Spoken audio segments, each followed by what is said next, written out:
ஆதரவுனா நிஜமா யாரு? டிவிகே காரர் தானா? இல்ல டிஎம்கேவால் அனுப்பப்பட்ட ஒரு ஆளா? ஏன்னா அவரோட ரீசென்ட் இன்டர்வியூஸ் பார்த்ததுலேருந்து நமக்கு அந்த கொஸ்டினே வருது. விஜய் என்ன சொல்லியிருந்தாருன்னா, காஞ்சிபுரம் மீட்டிங்ல வந்து பைக்கு, காரு, வீடு இது எல்லாத்துக்குமே வழிவகை செய்யப்படும் அப்படின்னு சொல்லியிருந்தாரு.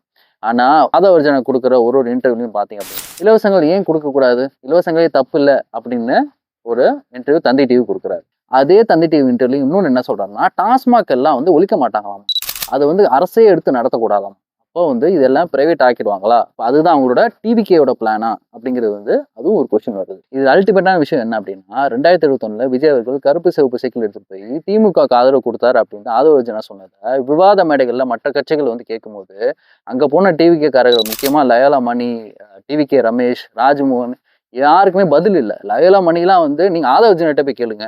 அப்படின்ட்டு வந்து ஸ்கிப் பண்ணி விட்டாப்ல. ஸோ இதுதான் அவங்களோட நிலைப்பாடா இருக்கு. டீம் ஆனந்த் வெர்சஸ் டீம் ஆதவர்ஜனா அப்படின்னு ஒரு கேள்வி வருது. அது மட்டும் இல்லாம ஆதவர்ஜனா யாரால அனுப்பப்பட்டார்? திமுகல இருந்தா, பாஜகல இருந்தா அப்படிங்கிறத கமெண்ட்ல சொல்லுங்க.